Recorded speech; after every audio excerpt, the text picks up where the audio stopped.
Hey guys, so I have been very busy testing Anjonala on the global side, so I haven't been following up with Liang Yue's kit after it is actually released in CN. So here are some video I extracted from Bilibili. Let's watch it together and then we can decide or discuss basically how good this character is. Yeah, so this team is with Fatutu, Flutterpage, and 37, so definitely is the follow attack team. So just get this clear. Liang Yue is a DPS unit. Although she has a buff incantation, the buff incantation, apart from increasing the damage of the unit, she buff a little bit because it's by stack, and after it's triggered, it's gone. The whole thing about her buff, now you see, she buff 37, okay, and she used it in a green area, so there's actually 2 stacks of the buff. Then she does a follow-up attack because 37x. And now she buffs. So now there's 3 stacks on 37. And each of these stacks will trigger follow-up attack. So there's one earlier, and now there's another one, and then there's one more. So there's 3 follow-up attack already.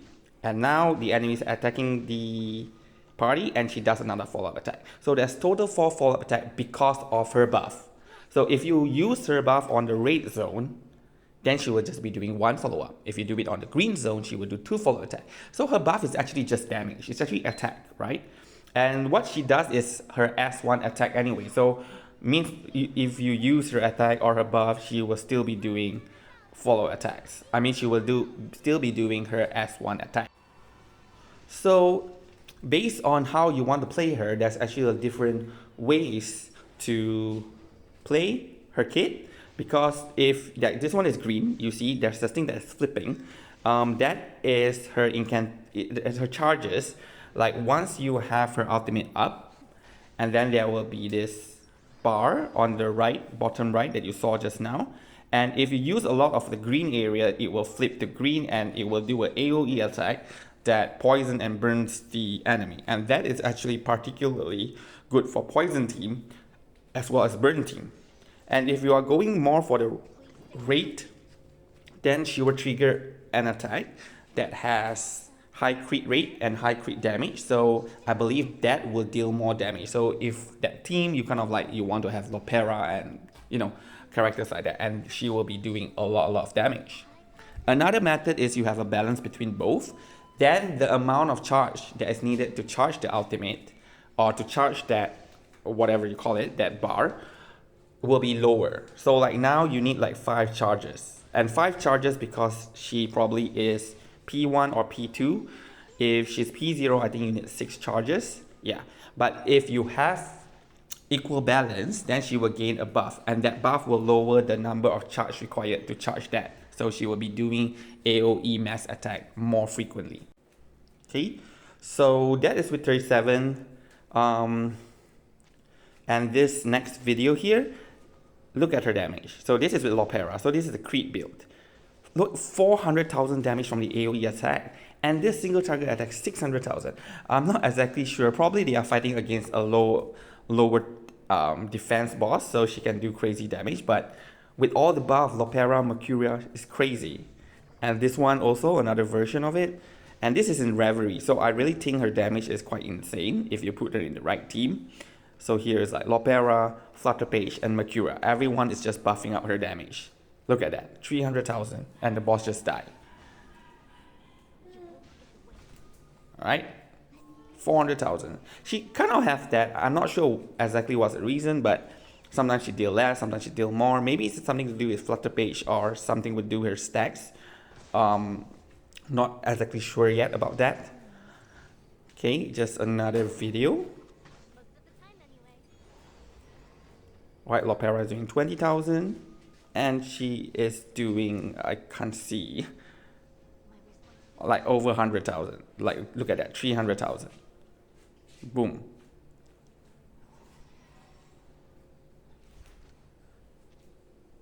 Okay, so pretty insane based on what I have watched. Yep. That boss just died.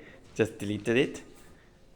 Okay, look at that. Look at that. This is all in different fights, and she's using the crit build, which is more effective than the 37 build, to be honest. Okay, so in this clips, I think the demonstration here is the buff that I mentioned about, that you want to use the buff on the green side. Okay, so let her cast her ultimate first.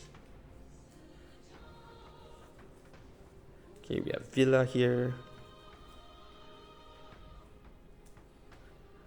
And then Mercuria buff. Flutter Page. Flutter Page is such a good unit, really. Yeah, for whatever reason, please do not skip her. She seems to have very good synergy with so many characters, and this reverse 99 is like practically full up attack, right? Nearly everyone have full up attack. Okay. Right, so here I believe she's going to buff a lot, or not.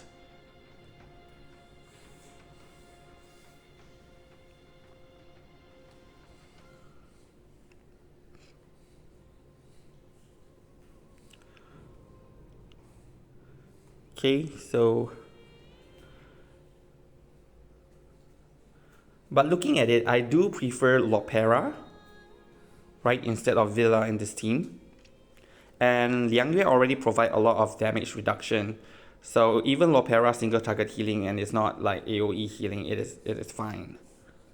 So green will be poison, a lot of attack as well. I mean a lot of damage as well. Right. So okay, yeah. So this is the one.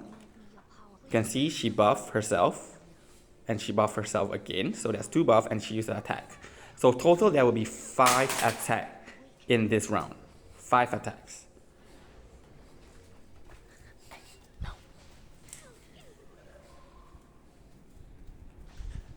Okay, she used her AoE, and the enemy is dead. And 1, 2, 3, 4, and 5. Right, pretty insane. And this one is the fast charging one. You can see this is a P5 Liang Yue, and you can see on the top right, it only needs 2 charge. So you can imagine if it only needs 2 charge, how many times it will trigger the AoE attack. Okay, then she attacks. Right? Here she uses, yep. And then she does the AoE attack again. And here the demonstration, they are using like incantation and ultimates. If you use her own incantation, there's 1 additional charge. So which means in this point, if you are using her own incantation, you use it once and she does AoE attack. You use it again, then she does AoE attack. Yeah, but this is P5. If you're not P5, you probably cannot reach this level. Maybe you need 3, you still probably need 3 or 4 charges still, I think. But it's pretty insane on how much damage she can deal if you use her correctly. I think a lot of people consider her as like a sub DPS, because I saw some videos like with Liang Yue, and Anjonala. They contract with Liang, which in my opinion you shouldn't. You should contract with Liang Yue, because she is also a DPS, and she will be doing so much more AoE damage, and then with Anjonala follow up with more AoE damage. Yeah, they will practically just own any enemy, especially if it's a mass attack kind. And that's all the video clips that I have for Liang Yue, that I think it's really interesting to watch, and also show her capability as DPS. Definitely a must pull. I think at least get her P1, because it does help out in terms of her kit mechanics. So this video is JNZ Pickles. Without Pickles is 7,000 per tick, you see her damage. And with Pickles, the damage increase per tick to 46,000. That's insane. So if you have JNZ, go for Pickles.